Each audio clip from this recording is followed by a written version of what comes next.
Heavenly Father, Lord of all creation, we give you honor, praises, and glory.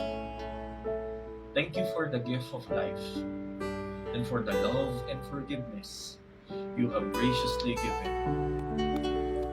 Fill our hearts with truth and pour us your Spirit as we respond to your love through our service to others, our families, and country. أعوذ بالله من الشيطان الرجيم بسم الله الرحمن الرحيم الحمد لله رب العالمين الرحمن الرحيم مالك يوم الدين إياك نعبد وإياك نستعين اهدنا الصراط المستقيم صراط الذين أنعمت عليهم غير المغضوب عليهم ولا الضالين رب اشرح لي صدري ويسر لي أمري ولل عقدة من لساني يفقهوا قولي ربنا آتنا في الدنيا حسنة وفي الآخرة حسنة وقنا عذاب النار والحمد لله. Allow us to rest in your love and grant us peace. Give us protection and courage to overcome whatever lies ahead. And I will call upon your name and keep my eyes above the waves. When oceans rise, my soul rest in your embrace. For I am yours, and you are mine.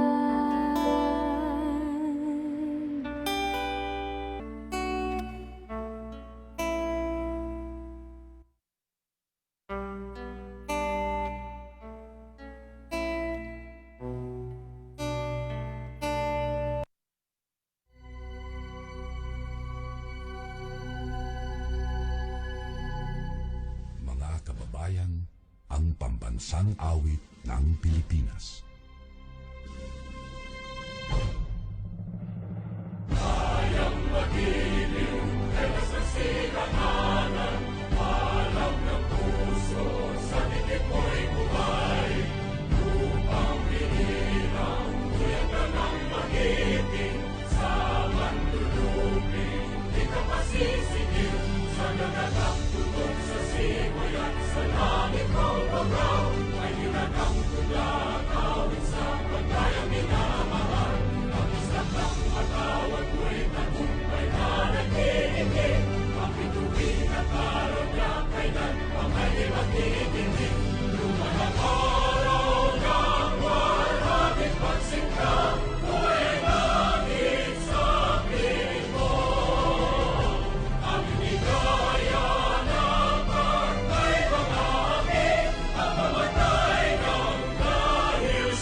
You may now be seated.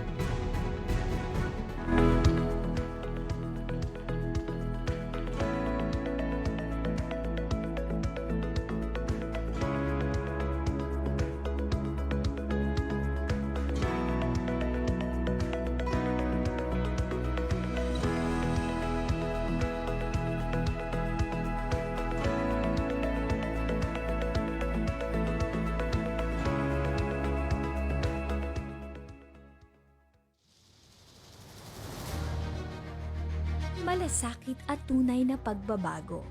Ito ang mga salitang sinumpaan ni Pangulong Rodrigo Roa Duterte nang siya ay naluklok sa pwesto. Sama-sama tayong magbalik tanaw sa ating mga pangarap na naisakatuparan at ating mga tagumpay sa harap man ng matitinding hamon at pagsubok. Dito sa pamana ng Pagbabago, the 2021 Pre-SONA Forums, handog ng Office of the Cabinet Secretariat at Presidential Communications Operations Office kasama ng ating 6 na cabinet clusters.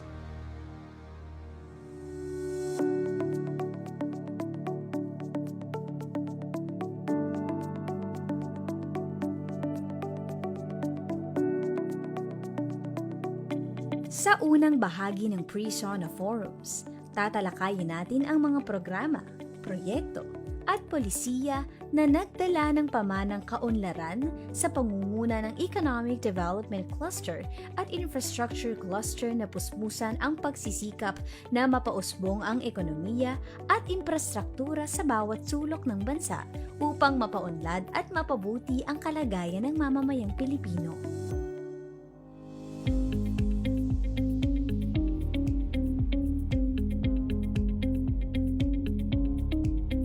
Sa gitna ng sangasangang krisis na idinulot ng pandemya ng COVID-19 sa bansa, kitang-kita natin na nakaagapay ang pamahalaan sa pangangailangan ng taong bayan sa usapin ng kalusugan, kabuhayan, edukasyon at kontra kahirapan. Kung kaya sa pangalawang bahagi ng Pre-SONA Forums, nariyan ang Human Development and Poverty Reduction Cluster upang pag-usapan ang pamanang malasakit.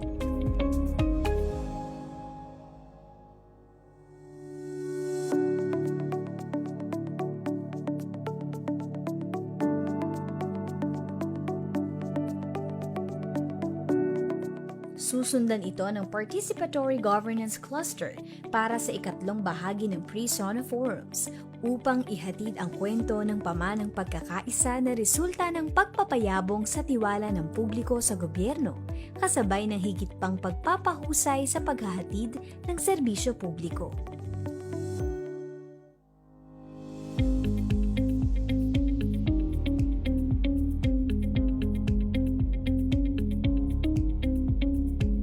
Saksi tayo sa matibay na paninindigang politikal ng Administrasyong Duterte. Dahilan ito sa pagkakatatag sa diwa ng kapayapaan, katarungan, at pagkakapantay-pantay sa buong bansa. Kung kaya, sa ikaapat na bahagi ng Pre-SONA Forums, nariyan ang Security, Justice and Peace Cluster upang talakayin ang pamanang kaligtasan at kapayapaan.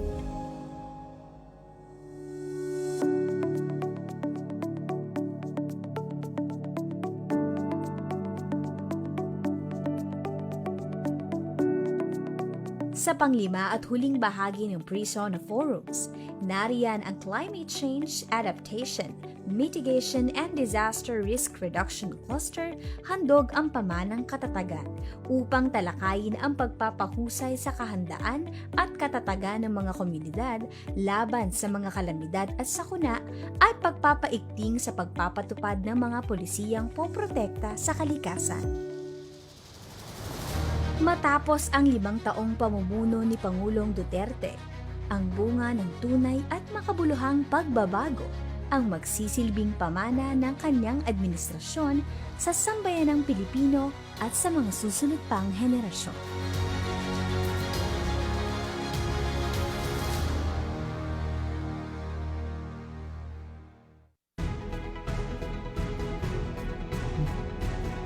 Ladies and gentlemen, welcome to Pamana ng Pagbabago, the 2021 Pre-SONA Forums. Moderating our program is Presidential Communications Operations Office Secretary Jose Roberto Martin M. Andanal.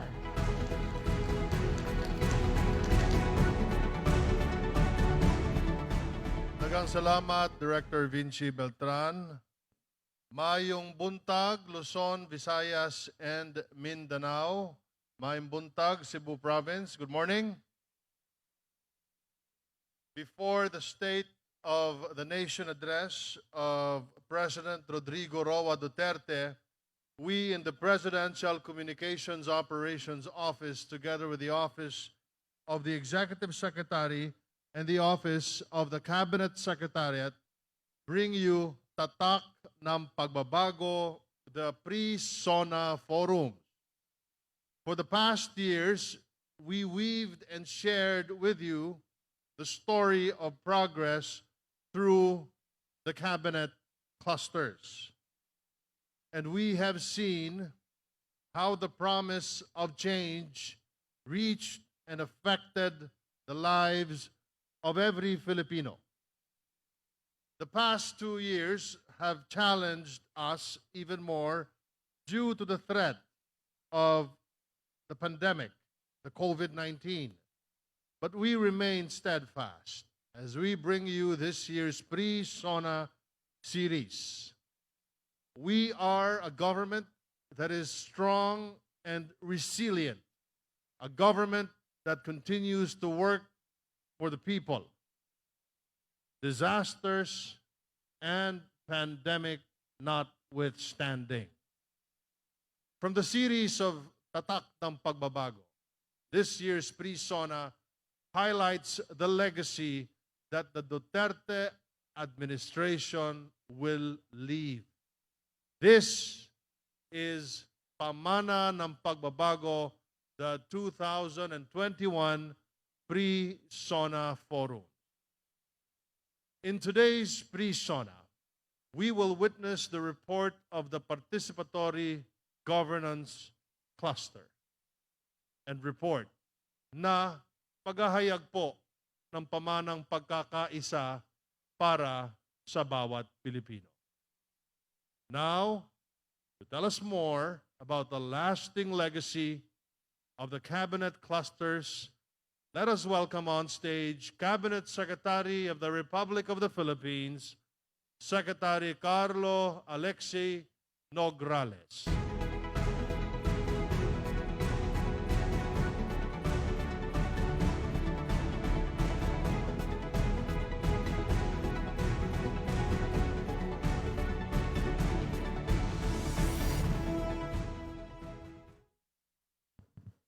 Daghang kaayong salamat, PCO Secretary Martin Andanar, to Executive Secretary Salvador Medialdea, ug sa tanan na pong mga kaubanan sa gabinete, nandito po si DILG Secretary Eduardo Anyo, and joining us virtually, DBM Secretary Wendell Avisado, both Chair and Co-Chair ng Participatory Governance Cluster.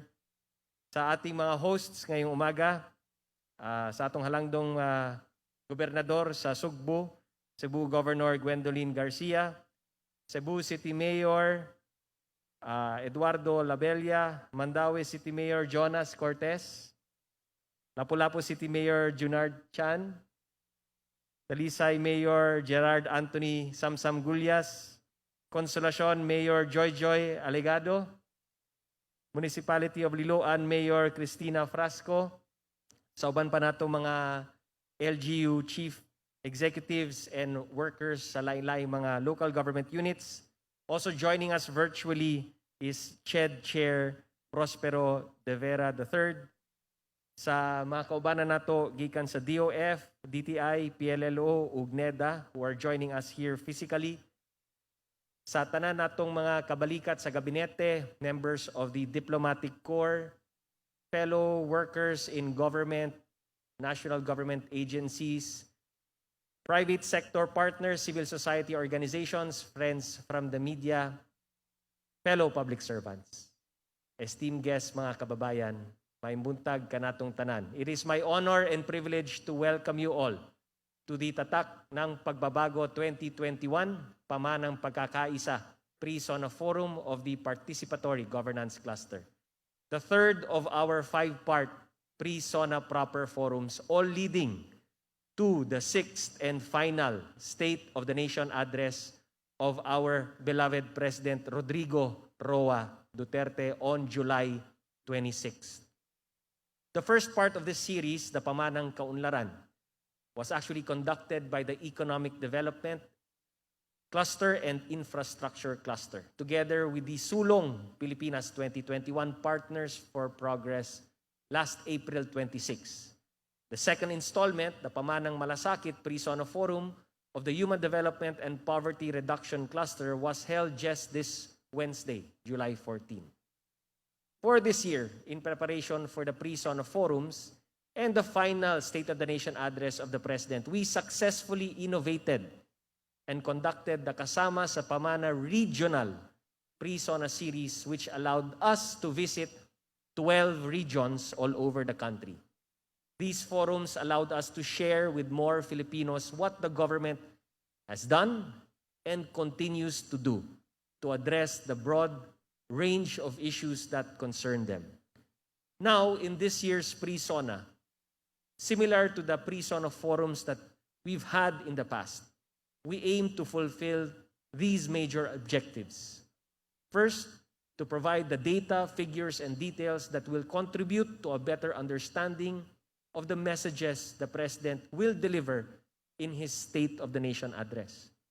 Second, to provide an extensive report on the administration's accomplishments over the past 5 years, consistent with our national development goals, the plans for the remainder of the President's term, and the progress of our COVID-19 pandemic containment and mitigation initiatives.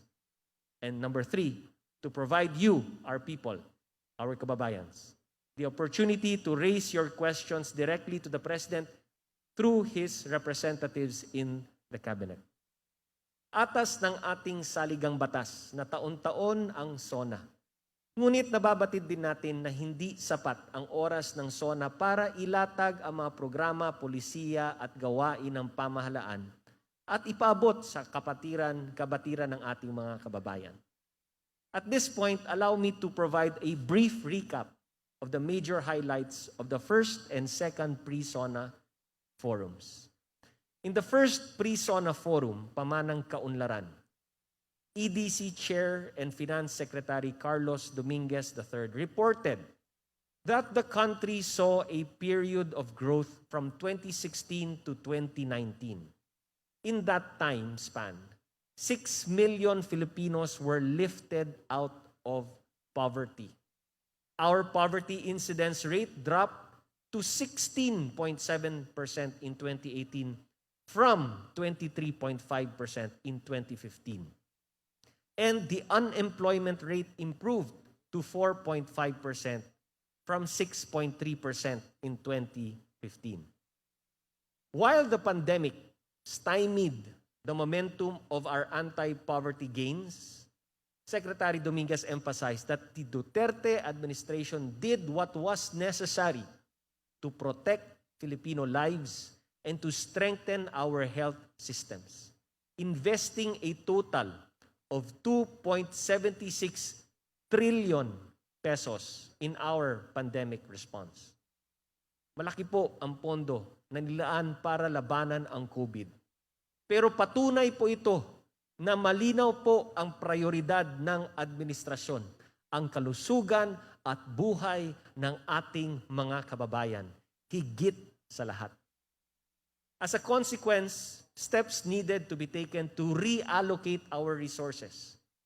As reported by Infrastructure Chair and Public Works and Highways Secretary Mark Villar, the Build, Build, Build program of the administration had raised our infrastructure spending to 1.049 trillion pesos in 2019 from only 590.5 billion in 2016. But last year, this was brought down to 824.9 billion pesos due to the pandemic.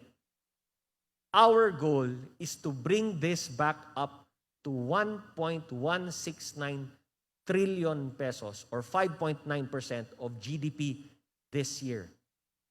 The infrastructure cluster also focused on building healthcare facilities to adequately respond to the pandemic.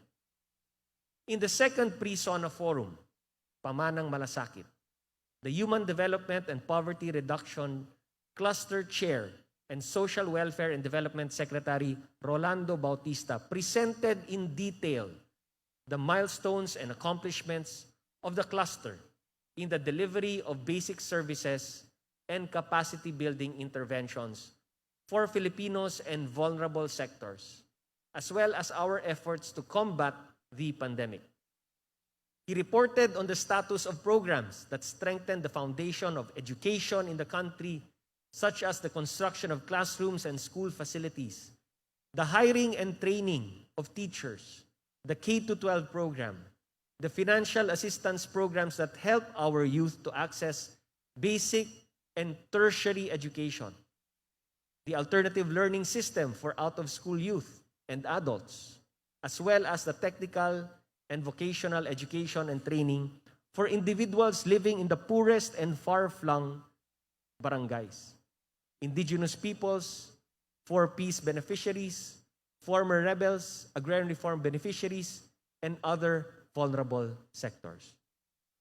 On improving health services, Secretary Bautista presented updates on the implementation of the Universal Healthcare Act, information education activities on adolescent reproductive health, responsible parenthood and family planning, the Tutok Kainan Supplementation Program for nutritionally at-risk pregnant women and children 6 months to 23 months old, and other feeding programs. Programs and projects under our Interagency Task Force on Zero Hunger were also highlighted, including the Enhanced Partnership Against Hunger and Poverty, along with many others intended to help our farmers, our fisherfolk, increase their agricultural income, productivity, and capacities to ultimately improve their quality of life. Updates were also provided on social protection programs such as the Pantawid Pamilyang Pilipino Program or 4Ps, the Social Pension Program, livelihood projects, and various assistance to individuals and families greatly affected by typhoons, disasters, and other emergencies. And finally, Secretary Bautista also reported on our ongoing efforts to directly address the adverse effects of the pandemic. These include the Social Amelioration Program or SAP, which provides assistance to displaced OFWs, disadvantaged workers, health workers, and frontliners, and other affected populations. The status of COVID-19 hospitals and health facilities, as well as the progress of our national vaccination program. The world may have been turned upside down by an unprecedented pandemic, but the government did not press the pause button on its various anti-poverty and anti-hunger programs and projects. Instead, we adapted to the limitations and restrictions that we were compelled to implement due to COVID-19. Kasi ito po ang direktiba ni Pangulong Duterte. Pag kailangan ng taong bayan, hindi pwede magdahilan. Kailangan gumawa ng paraan. At ito po ang ating sinasakatuparan. Now, in today's Pre-SONA Forum, Pamanang Pagkakaisa, PGC Chair and Interior and Local Government Secretary Eduardo Anyo, alongside PGC Co-Chair and Budget and Management Secretary Wendell Abisado, will report on programs that further promote citizen participation in government processes and decision-making, as well as ensure effective implementation of national programs and projects in the local government and the grassroots levels. Kasama po dito ang patuloy na pagtaguyod ng kapayapaan katuwang ang mga LGUs. Upang ito ay ating matamo. Patuloy ang pagpapahusay ng kakayanan ng ating mga LGUs para maghatid ng kinakailangang serbisyo sa ating mga kababayan at panindigan ang mabuting pangangasiwa para sa maayos na pagbibigay ng serbisyo publiko. They will also elaborate on the policies and programs of government in view of the new governance landscape with full devolution of government services which are aimed towards the well-being of every Filipino. Our government reassures every Filipino that their hard-earned piso are being utilized in realizing this objective. With the PGC, we can gather and hear the people's comments and suggestions to improve government services and create programs and projects that are responsive to the needs of every Filipino.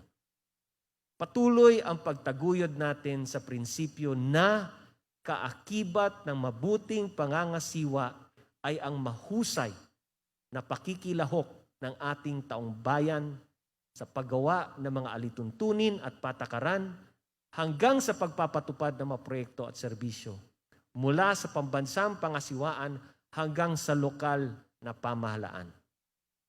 Sa puntong ito, Gusto ko lamang pong banggitin ng isa sa mga aktibidad ng Task Force Zero Hunger, ang kasapatan at ugnayan ng mamamayan para sa akmang pagkain at nutrisyon or kumain webinars, ay isinama ang pakikilahok ng lahat ng sektor, kabilang ang national government agencies, local government units, mga pamantasan, civil society, NGOs, mga religious groups at iba pa, sa proseso ng pagbuo at sa implementasyon ng National Food Policy.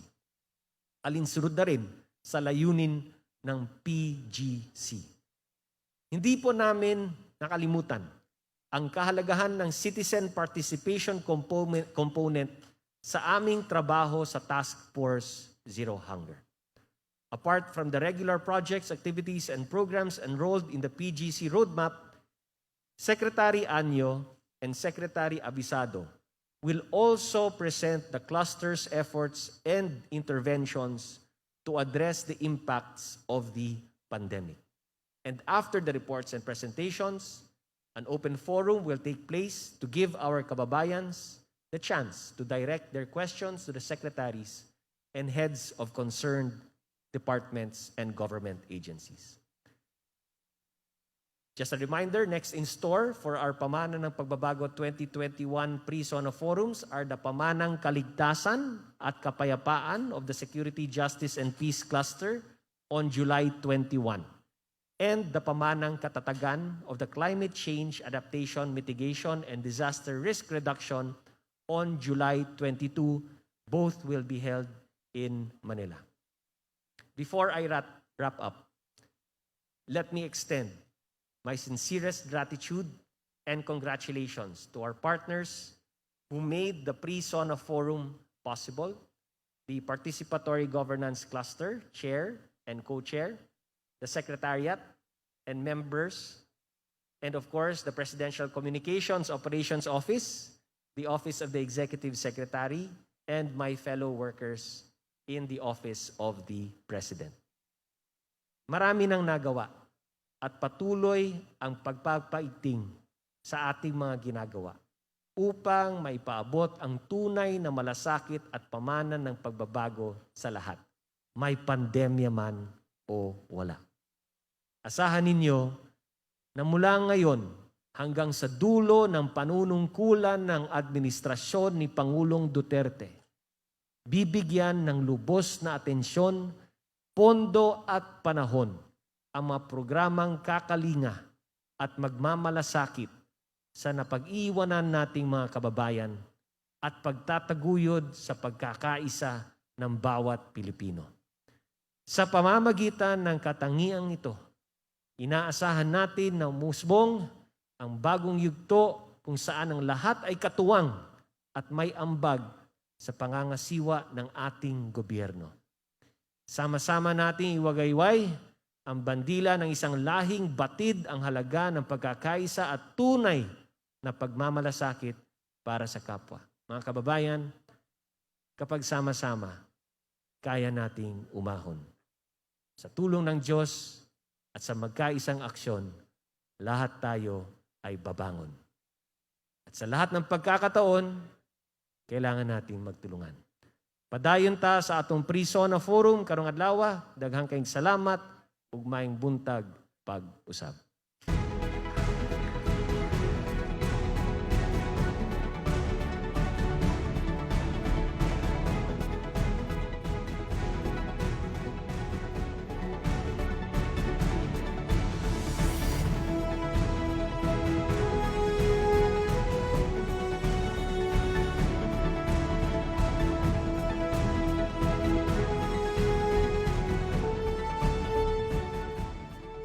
Salamat, Cabinet Secretary Carlo Nograles.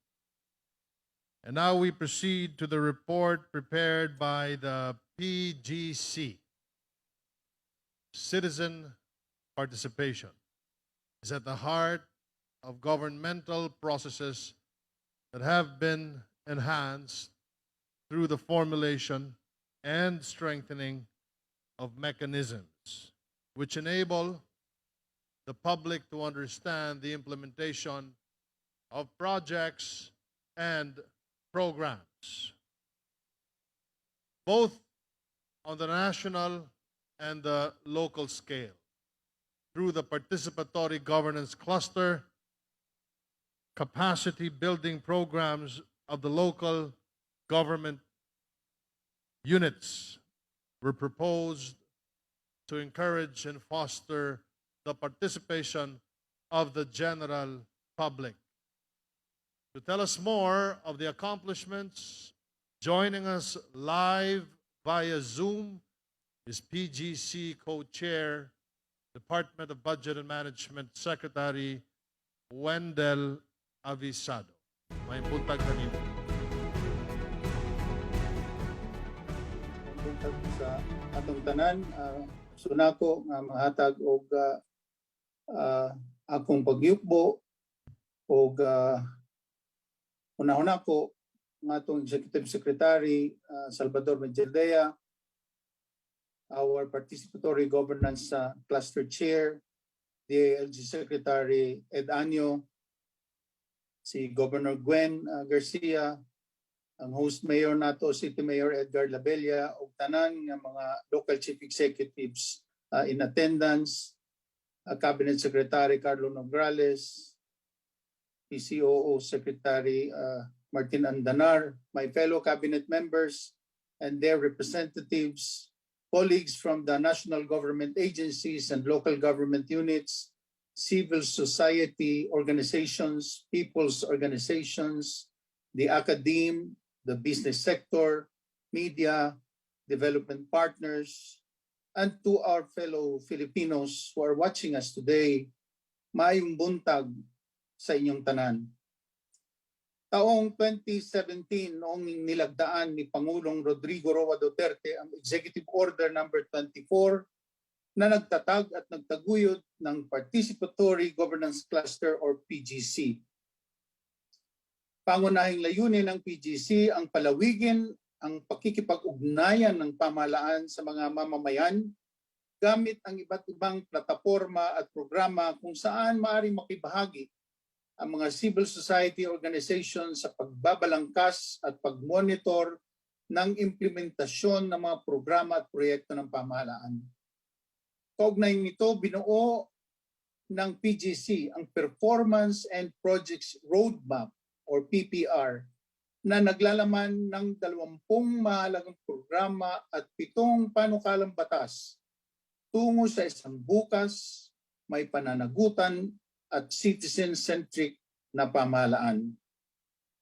Ang mga programang nakasaad sa roadmap ay may layunin na pag-ibayuhin ang partisipasyon ng mga mamamayan, palakasin ang mga mekanismo ng pakikipag-ugnayan sa publiko at paghusayin ang kapasidad ng ating mga lokal na pamahalaan. Ngunit sa biglang pagdating ng COVID-19 sa ating bansa, marami sa ating kapwa Pilipino ang lubos na naapektuhan, lalo na ang mga mahihirap at mga miyembro ng marginalized groups. That is why the government was prompted to take action to address the potential adverse effects of the pandemic to the lives of our fellow Filipinos. And the government also recognized that despite having these interventions, this may also yet pose a lot of challenges and will also challenge traditional approaches in managing risks, inefficiencies, budgetary allocations, and corruption, most especially. Ngunit sinisigurado ko po sa inyo na hindi pa rin isinasantabi ng gobyerno ang pagsusulong ng good governance. Kaya naman kasabay ng maagap na pagtugon sa COVID-19, patuloy na pinahahalagahan ng pamahalaan ang transparency, public accountability at institutional legitimacy sa ilalim ng whole of government approach. Dito, bawat antas ng gobyerno mula sa barangay hanggang sa pamahalaang nasyonal ay nagtutulungan upang matiyak na ramdam ng bawat Pilipino ang mga programa at proyekto na nakapaloob sa mga emergency measures kaugnay ng COVID-19, ang Bayanihan 1 at Bayanihan 2. This approach allowed the government to balance the urgency of immediate COVID-19 response in a volatile economic environment while holding government accountable at the same time. Lubos po kami nagagalak na ibahagi sa inyo na sa kabila ng pandemyang ito, ang Pilipinas ay kinilala ng International Budget Partnership bilang isa sa tanging 4 na bansang mayroong adequate level of accountability para sa mga programa at proyekto laban sa COVID-19. Sa katunayan, marami po sa ating mga transparent at participatory practices ang pinaunlakan ng IBP bilang mga huwaran na halimbawa sa pagkakaroon ng accountable government. Hayaan po ninyo na ibahagi ko ang ilan sa mga programang ito. Una sa lahat, higit na 665.72 billion pesos na po ang na-release ng Department of Budget and Management sa iba't ibang kagawaran at ahensya para sa kanilang mga programa at proyekto laban sa COVID-19. Sa halagang ito, 84.5% o 562.18 billion ang na-obligate na at 88.4% o 497.7 billion na ang na-disburse ng gobyerno hanggang noong June 25 ngayong kasalukuyang taon. Ang breakdown at iba pang detalye ukol sa paggamit ng COVID-19 budget ay maaaring makita sa aming website. Bukod dito, ang impormasyon naman tungkol sa actual targets at accomplishment ng iba't ibang programa ng gobyerno ay sinusumite ng executive branch sa Kongreso at sa Commission on Audit for monitoring and evaluation. Bukod sa aktibong pagsasapubliko ng pondong ginamit para sa pandemya, ang impormasyon naman ukol sa tax relief measures, borrowings, and financing support, off-budget arrangements at mga grants and loans na nakalaan para suportahan ang iba't ibang programa laban sa COVID-19 ay maaari ding ma-access online sa website ng Department of Finance. Samantala, nagsagawa naman ng mga online public service ang National Economic and Development Authority o NEDA sa iba't ibang sektor upang masuri ang epekto ng pandemya at ng community quarantine sa ekonomiya ng bansa. Ang mga resulta ng survey ay ginamit ng gobyerno bilang benchmark sa paggawa ng iba't ibang polisiya, programa o estratehiya na ngayon ay nakasaad sa We Recover as One report. Para naman mas mapalaganap ang mga napapanahong impormasyon tungkol sa sitwasyon ng bansa sa kasalukuyang pandemya at para na rin matugunan ang disinformation, gumawa ng opisyal na website ang gobyerno para magsilbing one-stop shop para sa mga impormasyon, balita at mga polisiya ukol sa COVID-19. Bukod dito, inilunsad ng Department of Foreign Affairs ang Philippine Humanitarian Assistance website, isang online repository kung saan makikita ang status ng distribusyon at paggamit ng mga lokal at internasyonal na donasyon, maging cash o in-kind, na ibinahagi ng mga donor sa gobyerno at pribadong sektor. Para naman masigurado na transparent at accountable ang pagsagawa ng emergency procurement sa gitna ng pandemya, meron ding online portal na inilunsad ang Government Procurement Policy Board o GPPB para mailahad ang mga detalye at impormasyon ukol sa mga emergency procurement projects. Ang Department of Trade and Industry naman ay naglathala sa kanilang website ng mga impormasyon at inisyatibo ng gobyerno para sa micro, small, and medium enterprises o MSMEs. Kabilang ang mga loans at loan guarantees na maaring mapakinabangan ng mga mamamayan na nagtatrabaho sa MSMEs. Apart from the proactive response of various implementing agencies, it is also important for the government to provide a platform for citizen feedback on the government's pandemic response.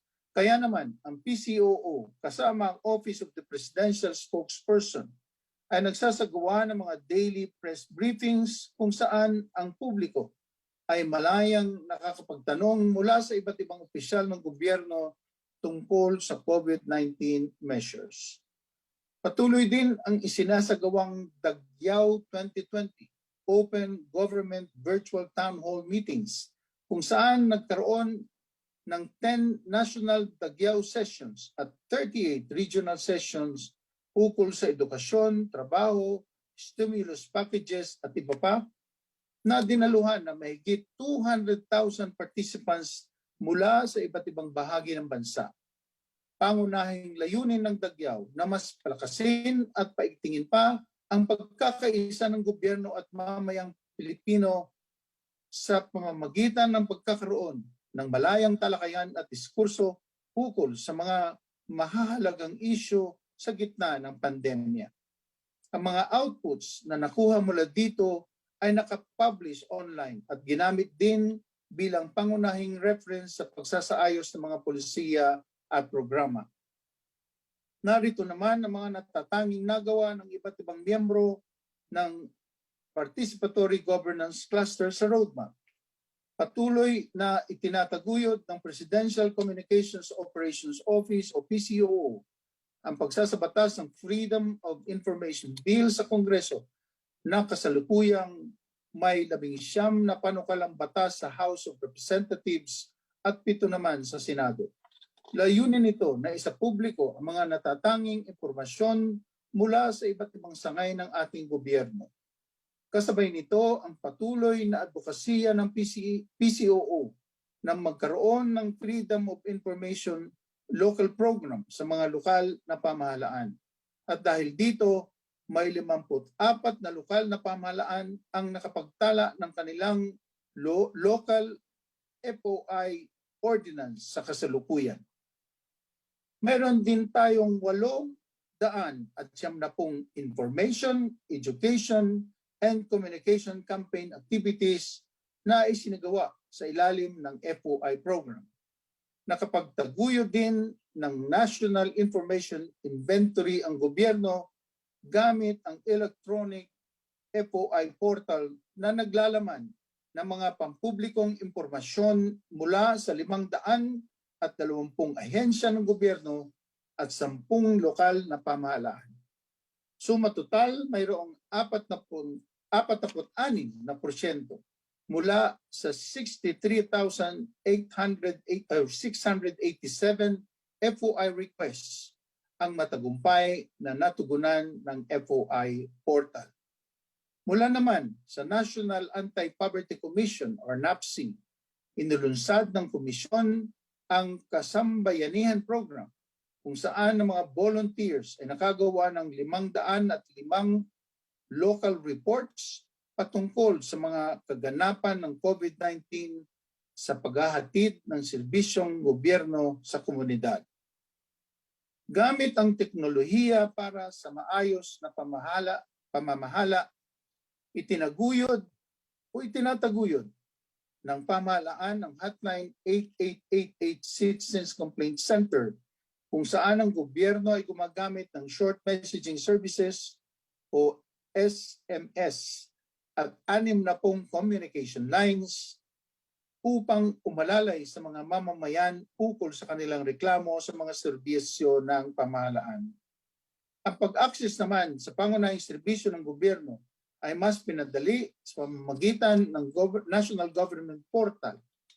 Mayroong 222 government services na madaling ma-access ng mga Pilipino tulad ng voting at OFW services, pag-issue ng birth certificates at pagbabayad ng buwis online. Dahil dito, nalimitahan ang human interaction at nakatulong para mabawasan ang pagkakataon para sa red tape at korupsyon.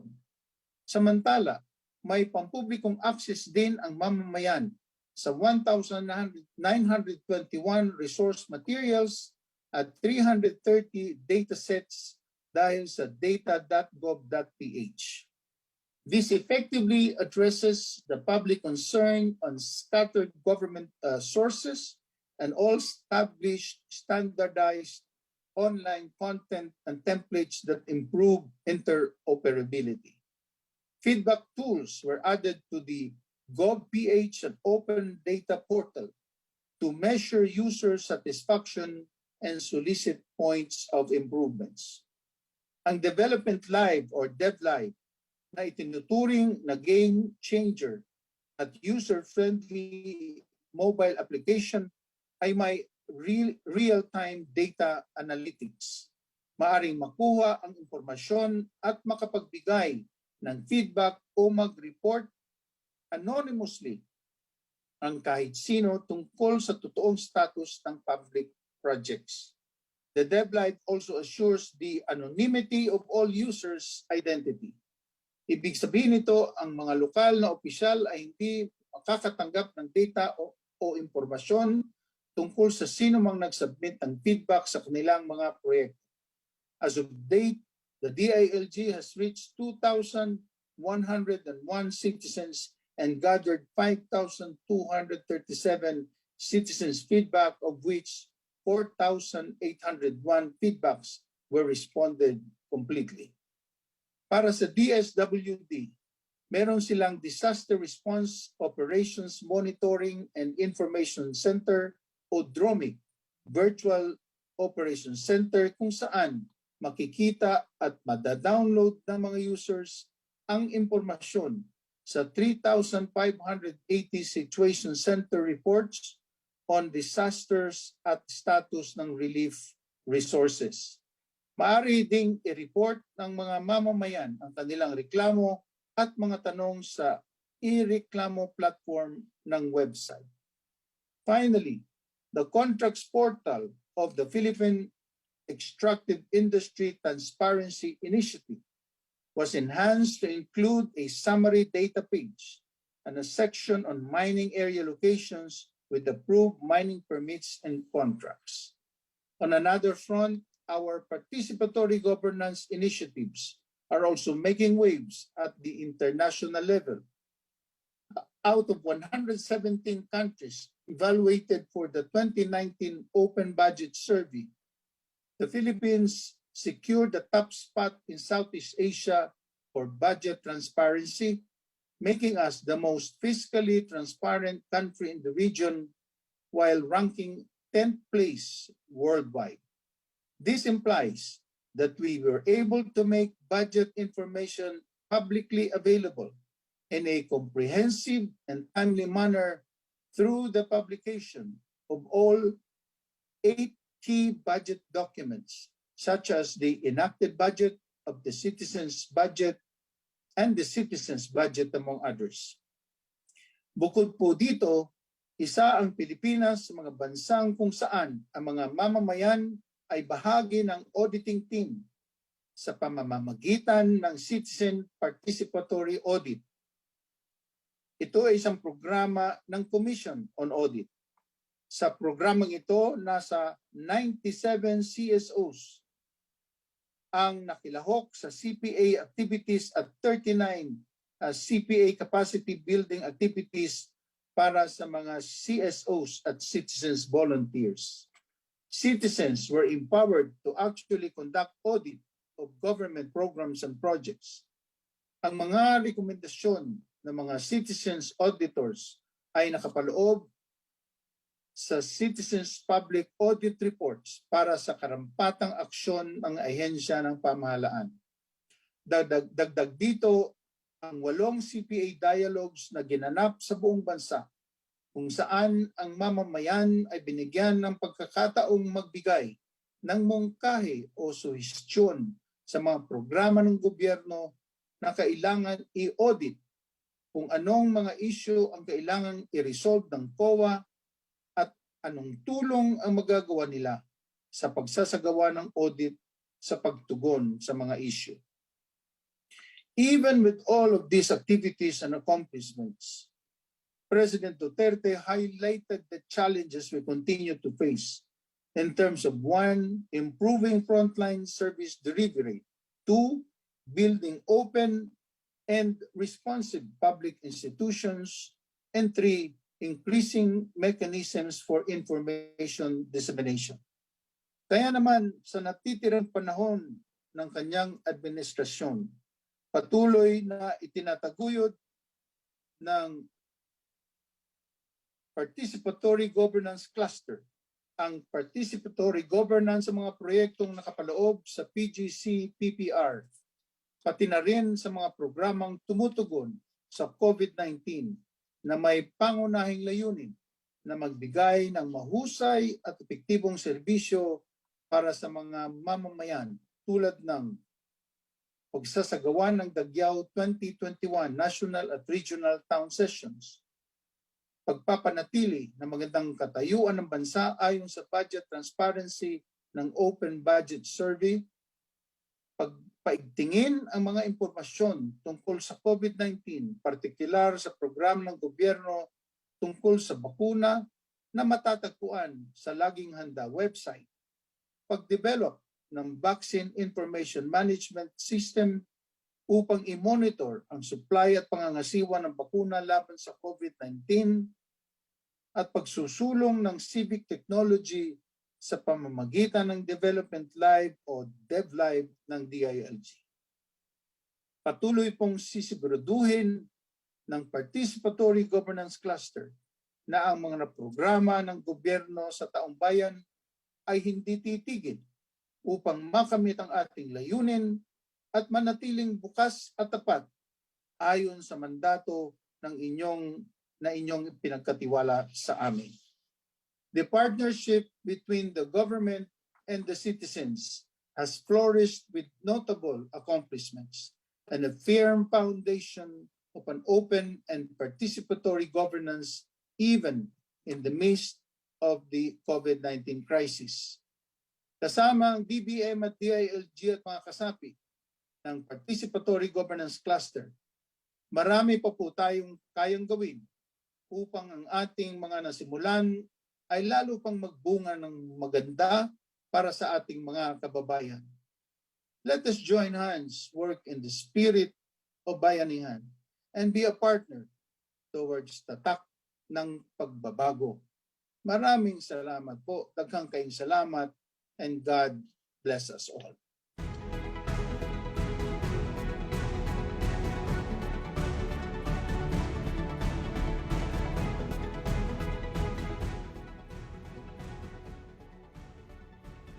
Paraguay. Daghang salamat, Secretary Wendell Abisag. And now let us move on to the second half of the cluster report. Let us hear from Cluster Chair, Department of Interior and Local Government Secretary Eduardo M. Anyo.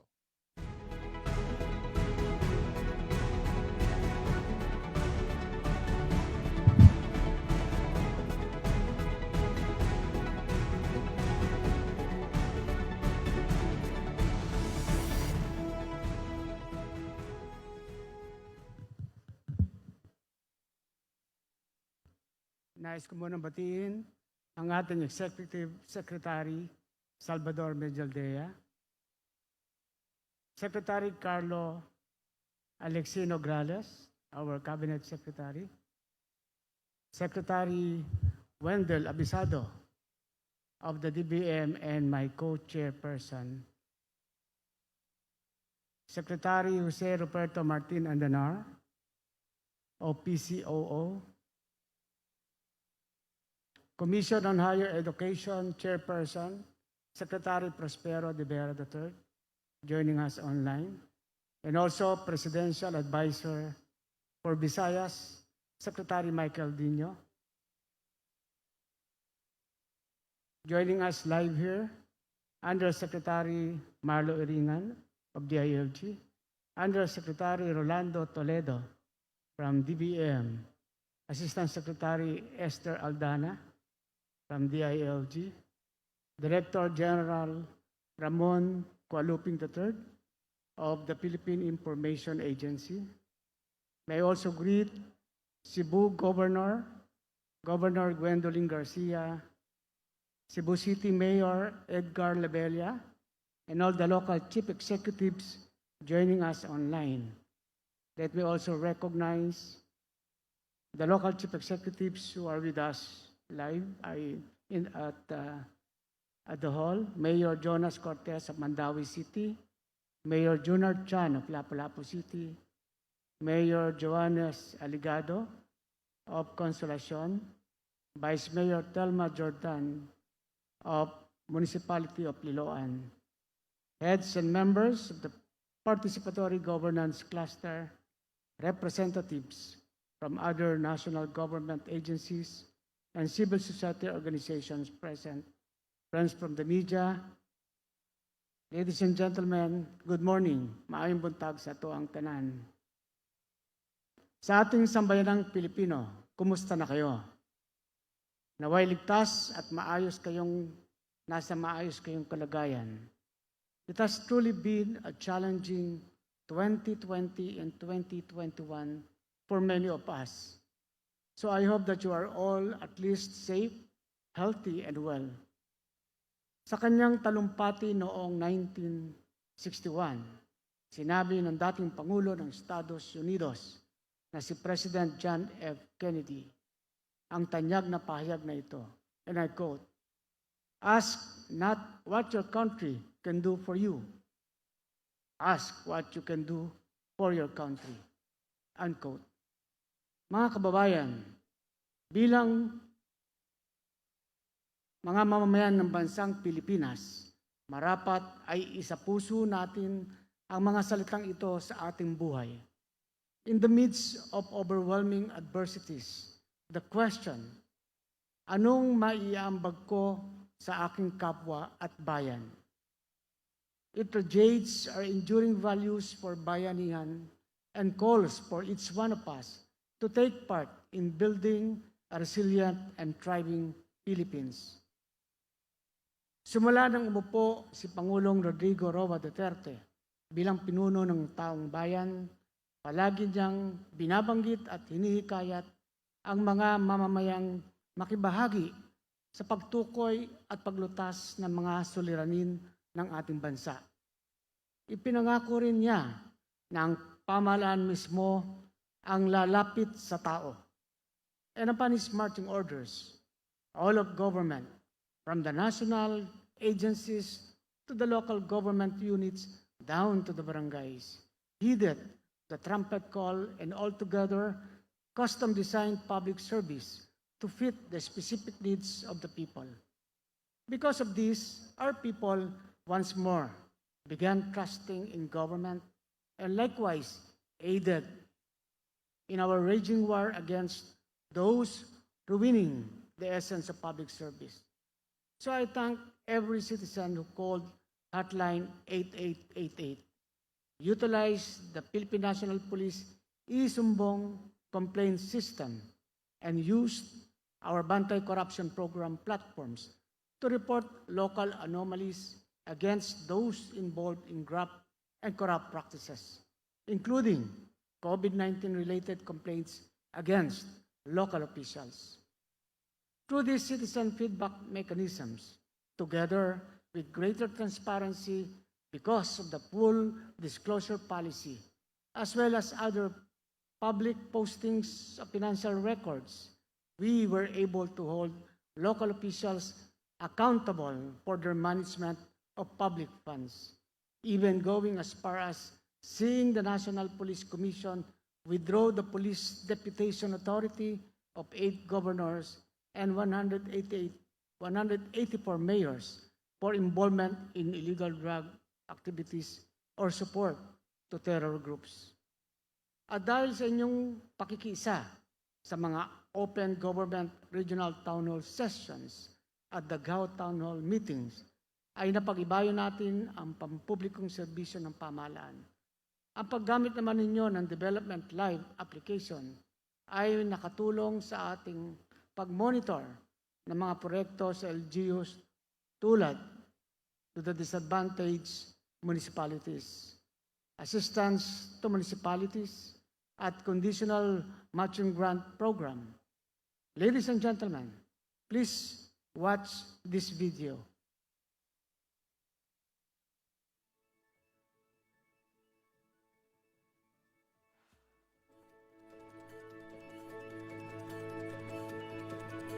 It is my pride and pleasure to welcome you all to the historic province of Cebu. Your theme, which states Dagyao, open government and participatory governance, fits in exactly into every local government unit's agenda. Today, we continue the telling of our country's story and joining the people to participate in governance by bringing the President's cabinet secretaries into your actual lives through this town hall meetings to communicate, to clarify, and to converge. And that's exactly why we are all here, for lead government agencies to directly address your concerns. The work of government becomes properly accessible, transparent for scrutiny, and relevant for informative needs.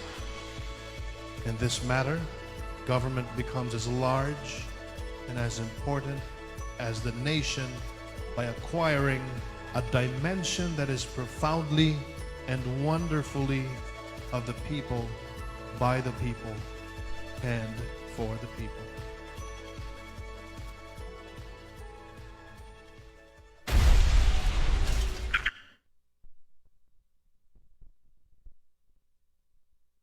United, we raised the banner of good governance and made our local government units its standard bearer, with the national leadership pointing all LGU actions towards the right direction, and the people acting as both watchdog and beneficiaries of public service.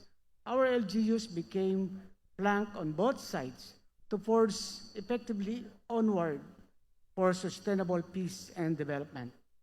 Nagsilbing tulay din ang Philippine Commission on Women, the National Youth Commission, at National Commission on Muslim Filipinos upang makibahagi ang mga kababaihan, kabataan, at kapatid na Muslim sa pagsulong ng mga adhikaing pangkapayapaan. Through everyone's rigorous efforts, we have freed 21,891 barangays from illegal drugs, lowered crime volume to 193,103 in June 2021, conducted continuous law enforcement operations against communist insurgents, and brought the retooled community support program to 1,394 barangays in 2020 and 1,322 barangays so far in 2021. Sa pamamagitan ng ating RCSP, ay pinakinggan natin ang mga hinaing ng mga tao at binigyan sila ng pagkakataong pumili ng mga proyektong aayon sa kanilang mga pangangailangan. Thus, with several agencies moving to create a better life for the grassroots, we were able to fund 2,281 development projects worth 16.44 billion pesos for 822 conflict-affected barangays under the Support to Barangay Development Program, and through the Enhanced Comprehensive Local Integration or ECLIP program, assist 6,418 former rebels to embrace a life of harmony and productivity. Naging katuwang din natin ang National Housing Authority na tumulong sa mga former rebels na lumipat sa mas ligtas na paninirahan.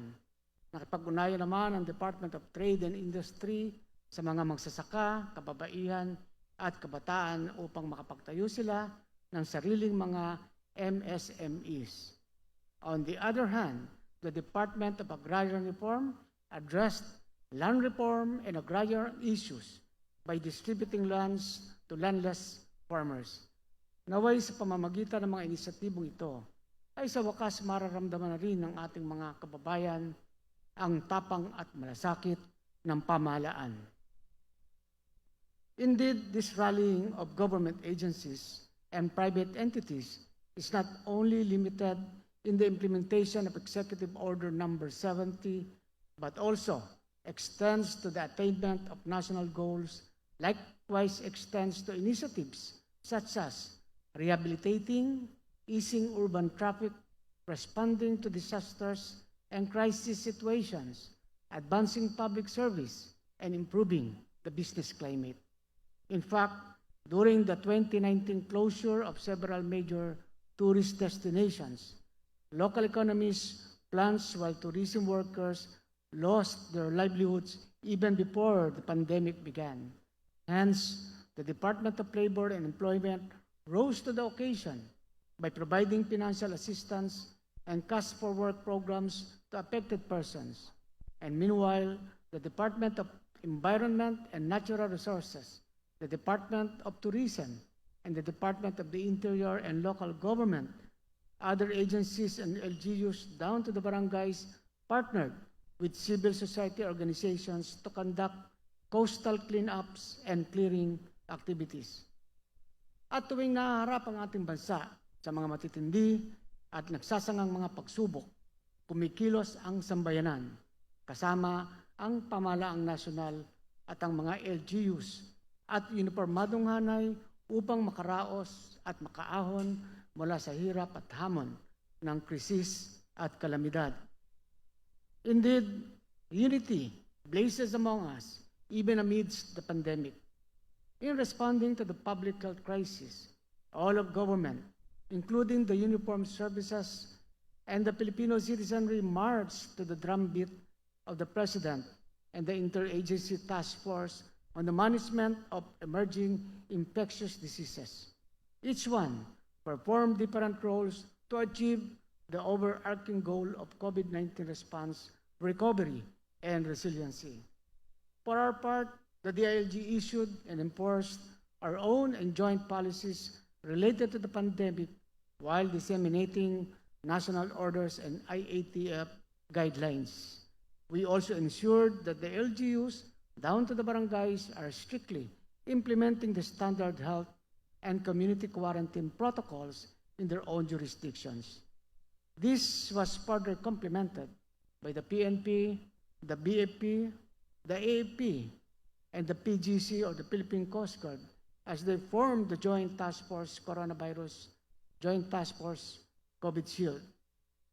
To maintain the minimum public health measures and quarantine restrictions across the country, such as the maintenance of quarantine control points.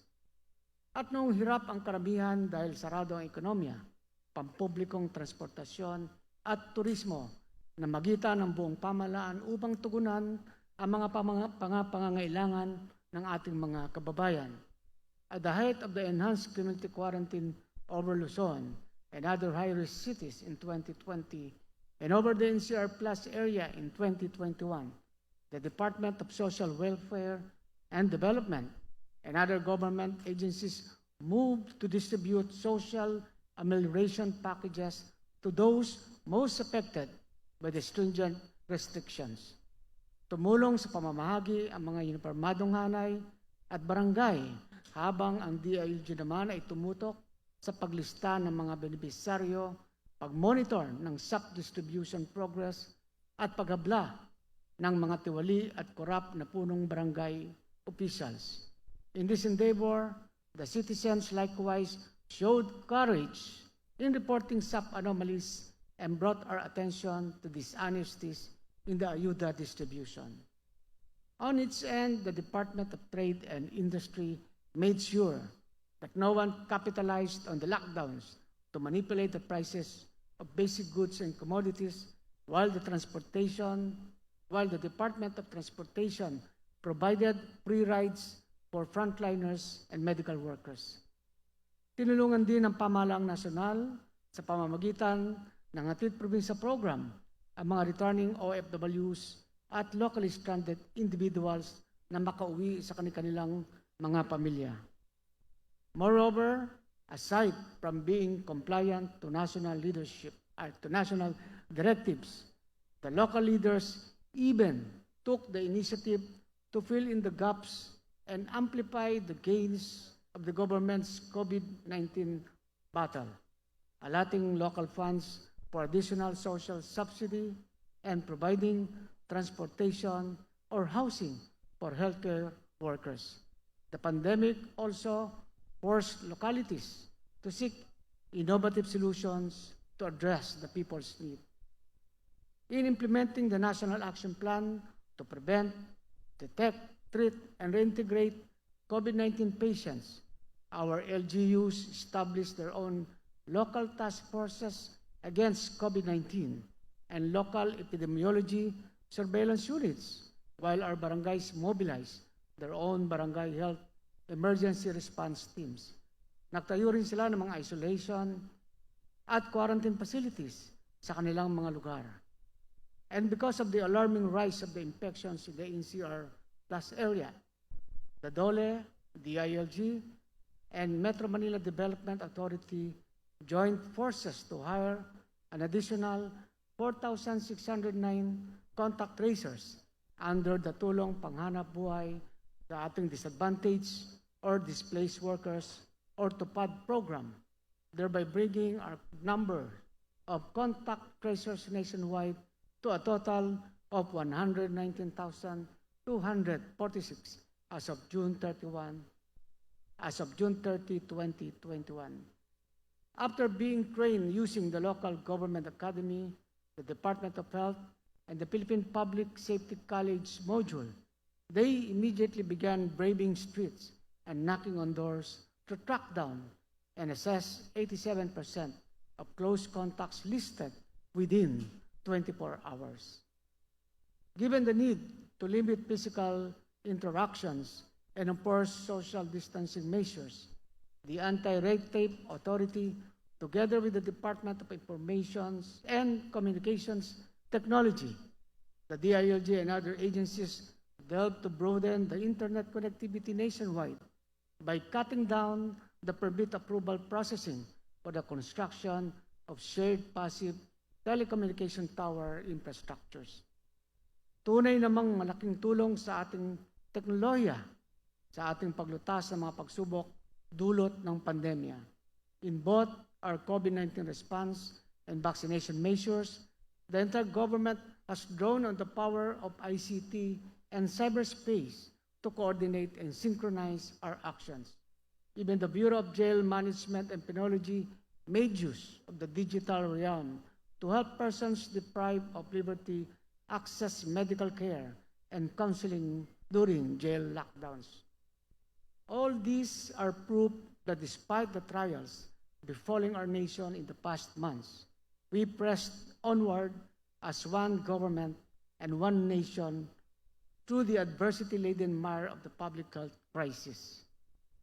At sa ating pagsasagawa ng malawakang pagbabakuna, makakasama pa rin ang DILG at ang LGUs at pribadong sektor upang mapadali ang ating hangaring makabalik sa dating normal. Under the guidance and assistance of the department, local government units are fast-tracking the rollout of the National Vaccination Program. The ever-present PNP and BAP are likewise helping in undertaking through the deployment of police officers, fire trucks, ambulances, and emergency medical services to assist at the vaccination sites. And because of everyone's fervent and united efforts, a total of 3,526,342 individuals are already inoculated as of July 11, 2021, while 9,669,940 individuals have received their first dose. Bagaman malayo pa ang numero ito sa 70 million na nais nating marating sa programa, patunay lamang ito na unti-unti na rin tayong umuusad upang maabot ang herd immunity sa bansa. Indeed, the pandemic showed how participatory governance and the whole-of-nation approach enabled us to brave the current tribulations brought upon us by COVID-19. Truly, since 2016, and especially all throughout the pandemic's outbreak, we have stood amazed at the capacity of our local government units to handle immense pressure and challenges. Not only were they able to abide by the national level's directives, but they were also able to prove themselves as brilliant leaders who can pioneer inventive solutions and engage the private sector to unravel extremely complex problems. Hence, our LGUs became bastions of good and participatory governance in this dark and uncertain era. Ang husay na pinakita ng ating mga punong lalawigan, ating mga punong lungsod, mga punong bayan, at punong barangay ay patunay lamang na handa at may kakayahan silang pangasiwaan ang mga responsibilidad ng mas malawak na autonomiyang ipinagkaloob sa kanila sa pagsapit ng 2022. Preparations are already underway for this hefty shift and must be further ironed out before deadline.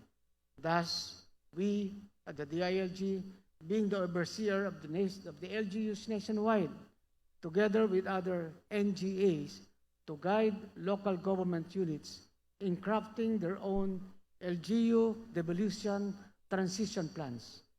With 6 months left on our hands, we will be thorough in enhancing the LGU capabilities to deliver the basic social services, uphold good governance, and strengthen their ability to manage public resources. Sisiguraduhin din naming nakaangkla sa mga strategic priorities ng pamahalang nasyonal ang mga plano at aktibidad ng ating mga LGUs. And since this shift also affects the people, local leaders must provide avenues for citizen participation so that all initiatives undertaken by LGUs are geared towards responding to their constituents' need. Moreover, I call on the CSOs and the Filipino citizenry to proactively engage in all aspects of governance. Naway makiisa kayo sa pagbuo ng mga LGU plans sa pamamagitan ng pagtukoy, pagsakatuparan at pagmonitor ng mga programa at proyektong makabubuti para sa inyo.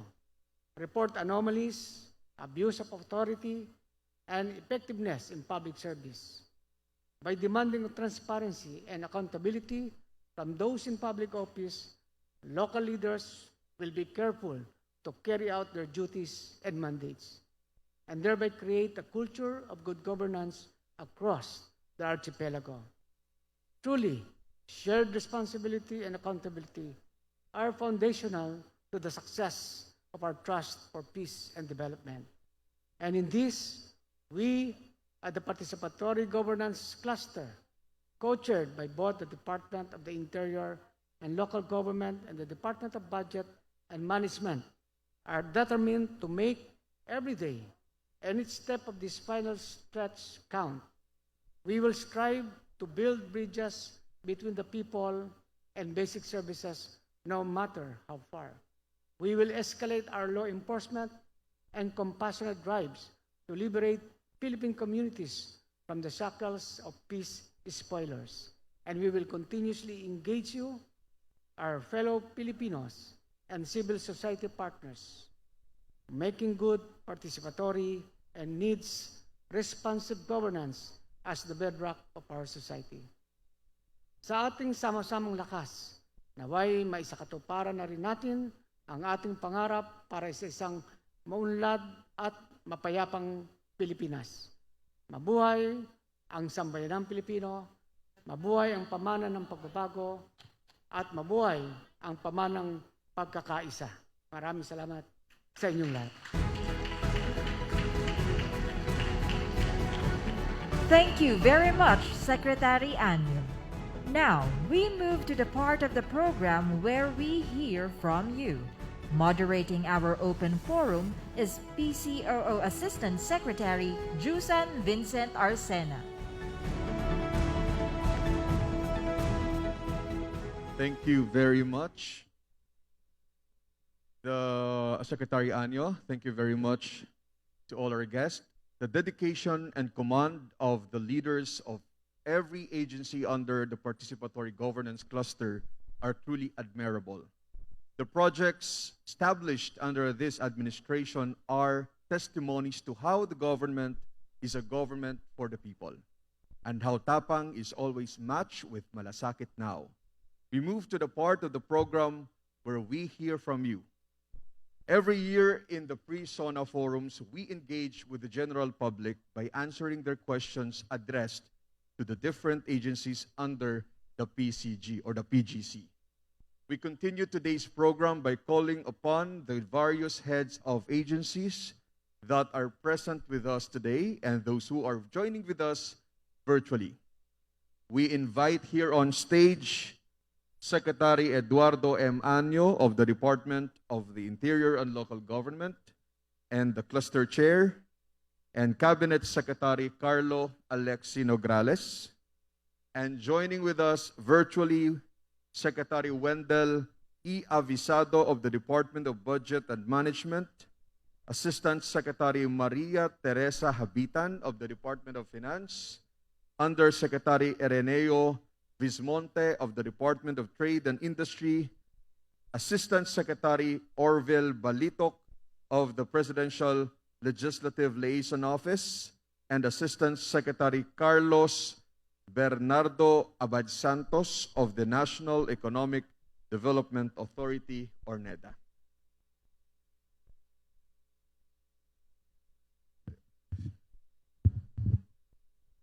All right.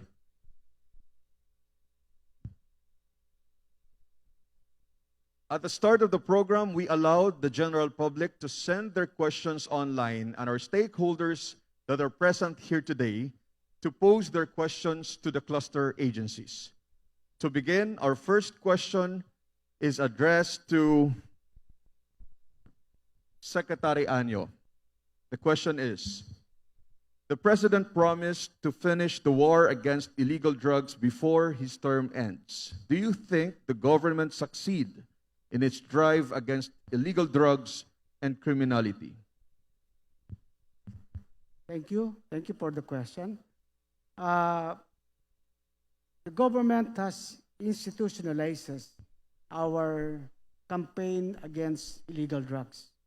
And even despite the pandemic, the war against illegal drugs never ceased.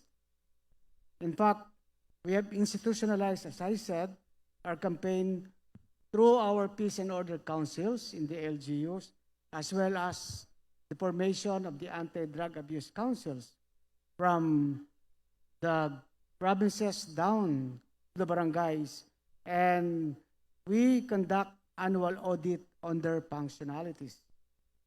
And likewise, out of the 42,000 plus barangays nationwide, 41,950, or about 99.65%, have already organized the barangay anti-drug abuse councils. And because of that, out of these 42,000 plus barangays, about 21,891 barangays are now declared free from illegal drugs influence.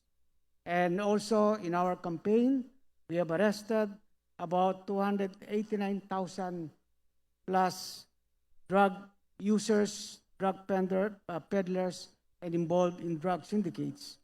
About 12,069 are we called high-value targets. And we have destroyed about 757 drug dens and laboratories. It has a direct effect on the peace and order because, by the way, out of this operation against the illegal drug users and drug syndicate, we have confiscated a total of 59.14 billion worth of shabus, cocaine, marijuana, and other illegal substances. And it costs also about the surrender of 1.3 million. And all over the country, we have established what we call the Regional Drug Abuse Treatment and Rehabilitation Centers, as well as MEGA Treatment Rehab Center in Port Magsaysay. And in the communities, we have the community-based drug rehab program. So in other words, naka-institutionalize na ang ating mga mekanismo para ito ay magtuloy-tuloy kahit na magkaroon man ng pagbabagong administrasyon sa susunod na taon. And let me just mention that the effect on the peace and order.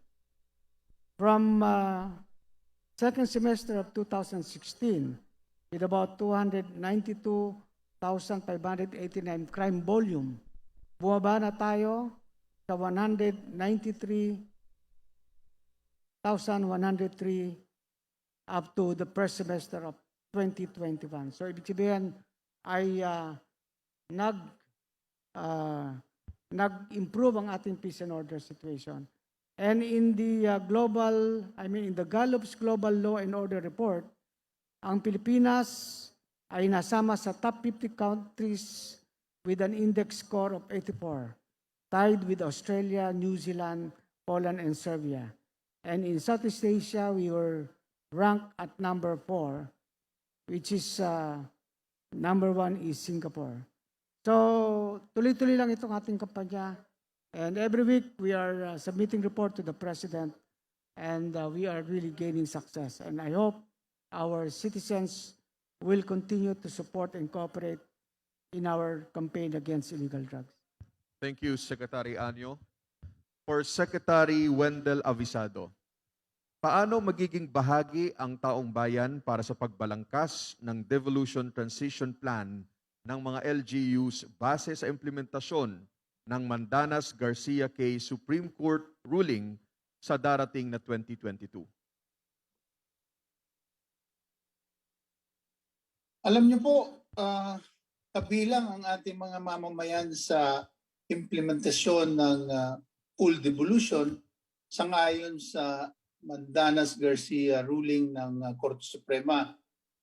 Kaya naman, kabilang po sa implementing rules and regulations ng Executive Order number 138, ang isang section na naglalahad ng role o parte ng mga civil society organization sa implementasyon ng full devolution.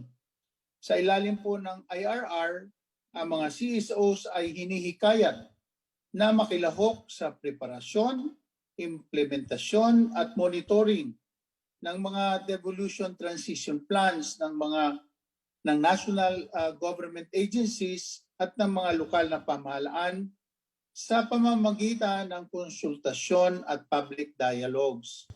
Sa mga gaganapin na mga konsultasyon, ang iba't ibang non-government sectors ay dapat equally represented po. Ibig sabihin, mayroong dapat representatives mula sa women's group, indigenous peoples, persons with disabilities, at iba pang sektor.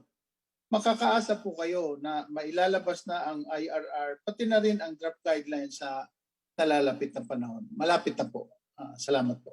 Maraming salamat, Secretary Avisado. For Secretary Carlo Nograles, what is the participatory governance or citizen participation component in the programs, projects, and activities of the IATF-ZH? Yes, sa Task Force Zero Hunger, hindi po talaga namin nakalimutan na involve ang citizenry dito. No? So, una sa lahat, ang first assignment ng Task Force Zero Hunger ay bumuo ng National Food Policy. Ito po yung roadmap natin para talunin ang problema ng kagutuman at to achieve zero hunger by year 2030, alinsunod sa ating commitments to the United Nations Sustainable Development Goal, particularly SDG Goal number 2. So immediately, naunawaan natin na sa paggawa po ng roadmap, kailangan meron pong citizen participation dito kasi ito yung magiging plano natin. Ay ang action plan natin against hunger. So gumawa tayo ng mga webinar series at in-involve natin ang lahat ng mga civil society organizations, the academe, NGOs, private sector, non-government organizations, and maliban syempre sa development partners natin at ang national government agencies. So, kumbaga dumaan sa butas ng karayom itong National Food Policy, no? Sa pagbabalangkas natin ito, meron tayong mga initial drafts at yung mga drafts na yan ay present po natin sa NGOs, civil society, at lahat sila ay may contribution and inputs dito sa pagsasapinal. We had our soft launch actually noong October of 2020. And then after the soft launch, dinaan na naman po natin yan sa consultations. Again, a series of consultations for us to come up with a final version of the National Food Policy in the celebration of our 1-year anniversary ng Task Force Zero Hunger last January 2021.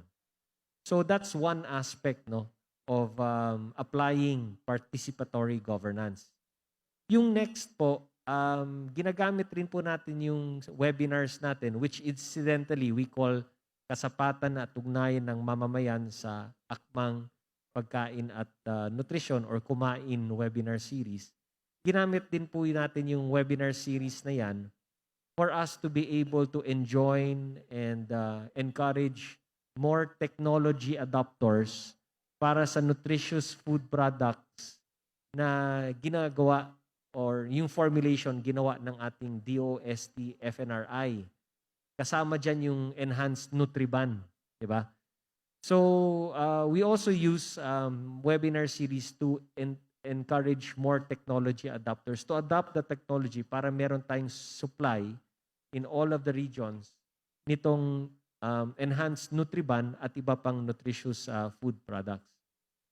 Finally, as an example, yung national food policy natin, the sixth pillar doon or key result areas is actually people participation, no? Information, education, communication, awareness, people participation. Kasi alam nyo, naiintindihan natin ng ating pamahalaan na dito sa laban against gutom, laban against malnutrition, hindi pwede gawin ng gobyerno itong mag-isa. Kailangan po natin ng people participation dito. No? So the sixth pillar of national food policy is actually people participation, wherein we encourage all peoples from all walks of life to contribute sa laban against gutom at malnutrition. So kaya nabuo din yung tinatawag na movement called Pilipinas kontra gutom. In fact, the tagline is, ang motto is, lahat kasali, lahat kasalo. Kasi sa laban against hunger, kailangan po talaga may maiambag ang bawat isang Pilipino. So dito sa Pilipinas kontra gutom, lahat kasali, lahat kasalo, kasama na dyan yung pagtulong natin sa small food producers natin, farmers and fisher folk, lalo na. Yung pagtugon natin sa kakulangan ng nutrisyon ng mga batang musmos at mga buntis na nanay, kabahagi din po dyan. Yung pag-assist natin in times of calamities, disasters. Hindi pwede gobyerno lamang, tumutulong naman ang private sector, pero kailangan organized ang paggawa para hindi nakakonsentrate ang tulong sa isang lugar lamang na nakakalimutan yung ibang geographically isolated and disadvantaged areas, no? Sometimes, pag nagkakaroon ng calamity, nakakonsentrate lang dun sa mga major areas. Nakakalimutan na marami pang mga munisipyo na tinamaan din po ng sakuna, ng bagyo, kalamidad. So we have to spread the health around, the assistance around. And finally, yung pag-repurpose ng pagkain through the food banking system. No? Na hindi masayang ang pagkain, mapakinabangan natin at mabigay sa mga nagugutom natin na mga kababayan. These are just some of the concrete examples na meron po tayo sa Task Force Zero Hunger that practices what we preach. Pag sinabi natin participatory governance, it really needs to have involvement from the people, especially at the grassroots level, kasi yun yung gusto natin tulungan. Paano natin tutulungan yung mga nangangailangan ng tulong kung hindi tayo nakikinig sa kanilang mga hinaing at sa kanilang mga pangangailangan? Yun po yung pinaka-intention ng participatory governance. All right, thank you, Secretary Nograles. For Undersecretary Ereneo Vismonte of DTI, what other measures did DTI implement to assist in government's effort to combat the impact of COVID-19 and ensure continuous support to MSMEs? Maraming salamat po sa inyong katanungan at ang Department of Trade and Industry po sa tulong po ng iba pong ahensya ng gobyerno ay nag-implement po tayo ng stricter health and safety protocols sa simula pa lang po ng ating pandemya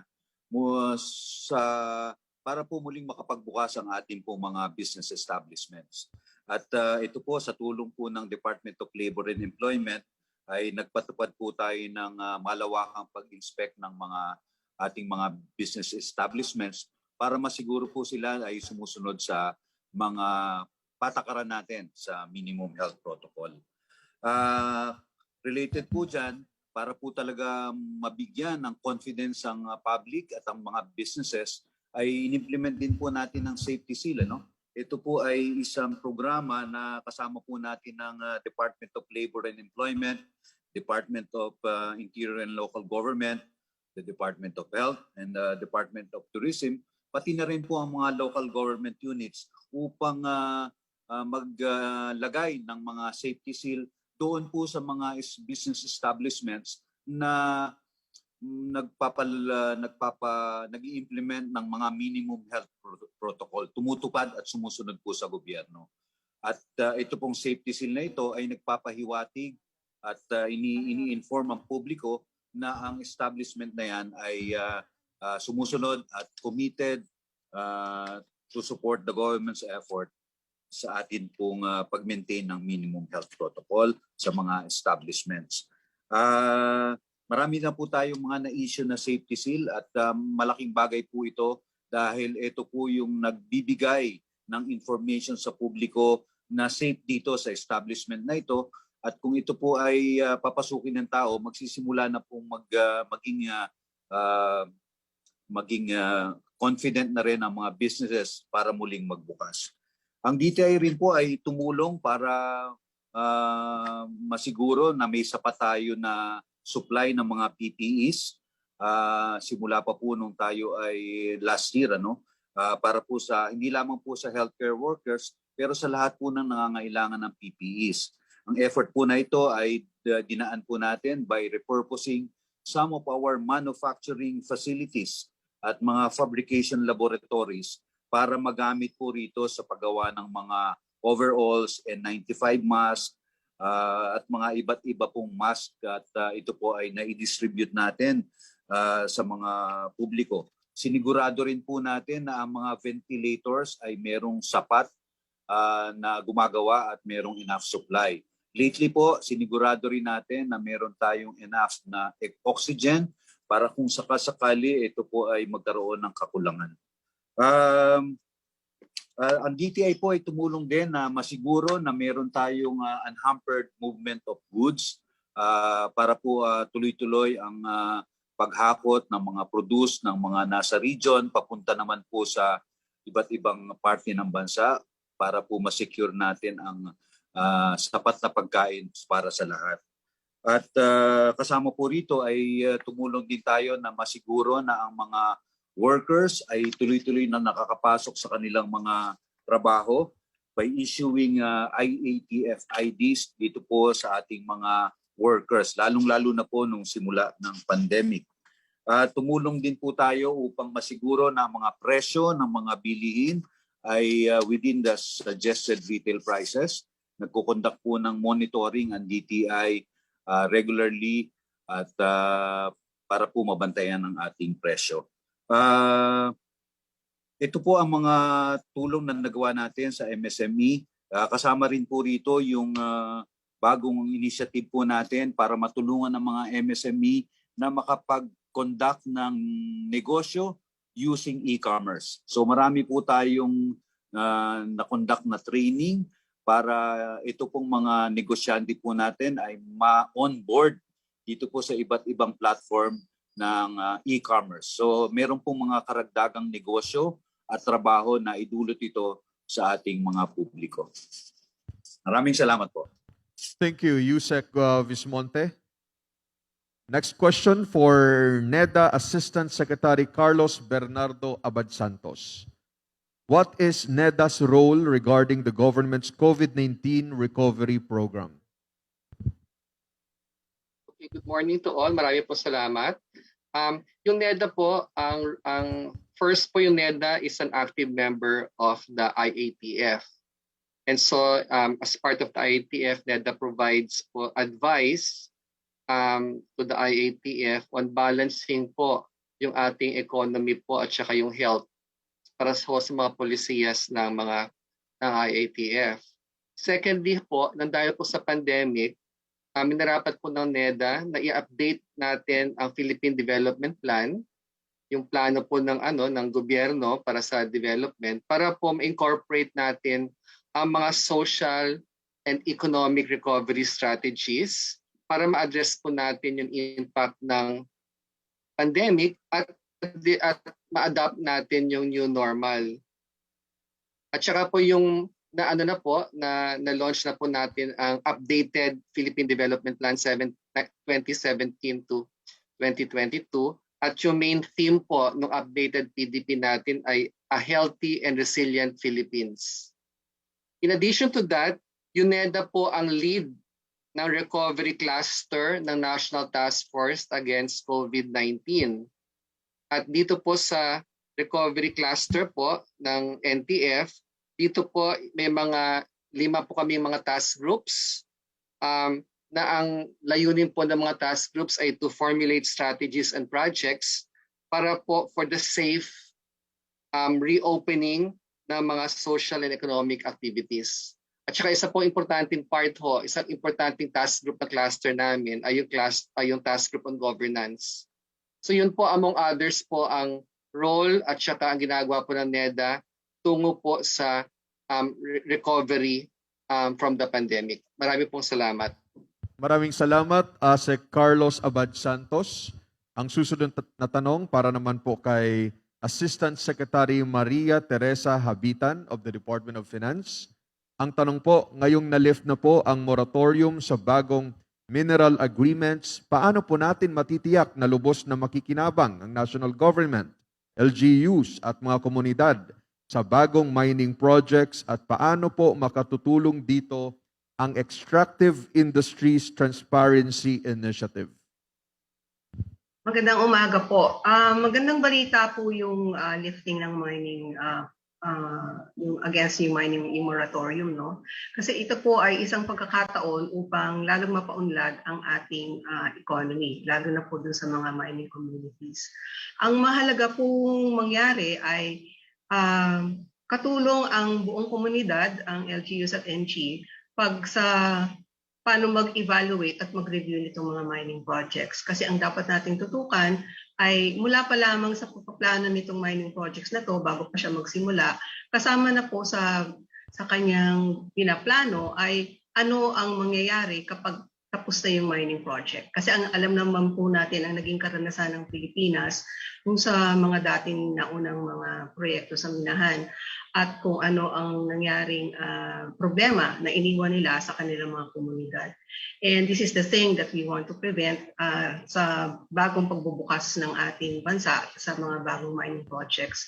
Ang Extractive Industry Transparency Initiative po ay makatutulong dito sapagkat ito po ay paano malalaman natin kung ano ang mga batayan, kung paano mas maigi at maganda ang maging pagpapalakad ng ating mga mining projects. Ano po ang mga dapat na sinusundan nating procedures, ano ang dapat nating hanapin mula sa ating mga kapartner sa industriya, at paano rin po maririnig ang boses ng ating mga community para lalong masigurado na ang communities natin na nakapaligid dito sa mga minahan ay makikinabang din at masusuportahan sila at yung kanilang kabuhayan ay matitiyak.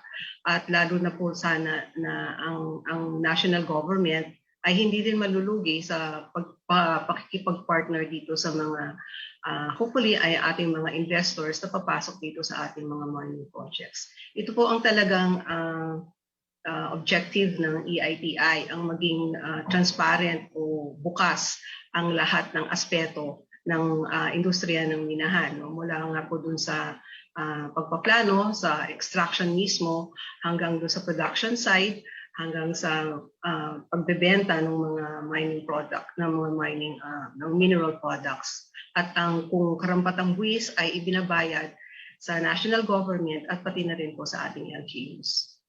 Maraming salamat, ASEC Maria Teresa Habitan. And with that last question, we would like to extend our gratitude to all who made this event possible. Maraming salamat to all our agency secretaries and our executives present online for answering the public's questions. We would like to ask our secretaries here for a group photo. If our stage managers could assist, please.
Thank you, Secretary Anyo and Secretary Nograles, and to all secretaries from the Cabinet and to all our participants.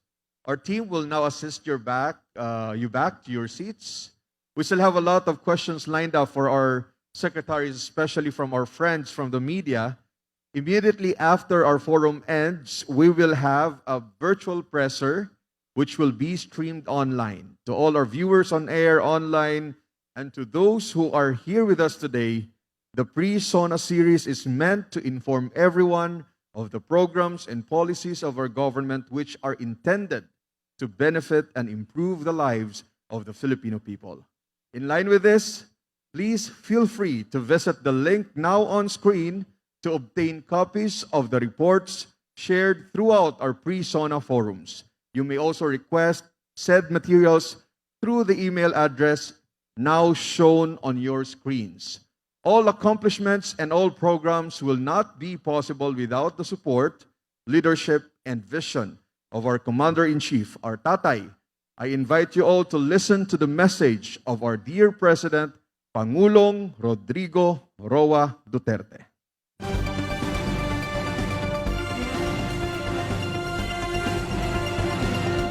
I appreciate the efforts of the PCOO in organizing these forums that aim to enlighten our people of the various accomplishments and milestones that we have achieved so far during my administration.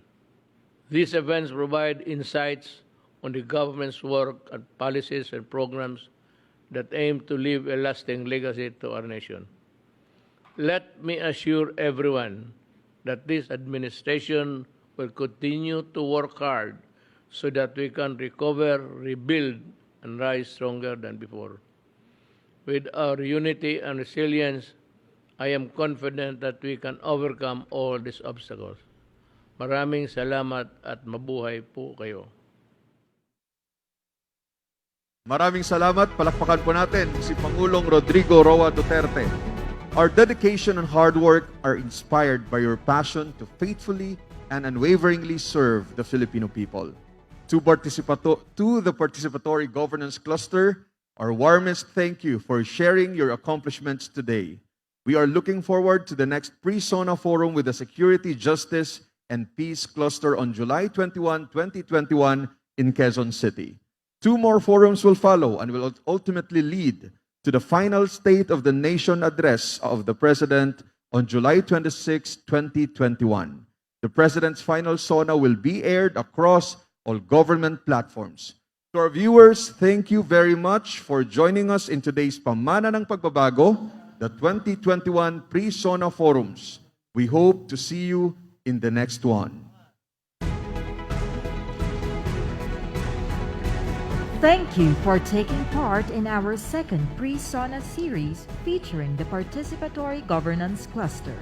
Our next Pre-SONA shall take place on July 21, Wednesday, in Quezon City, featuring the Security, Justice, and Peace Cluster. A press conference shall immediately commence in this hall. With this, we respectfully request everyone to vacate the hall. Packed lunch shall be handed to you as you exit. Maraming salamat po.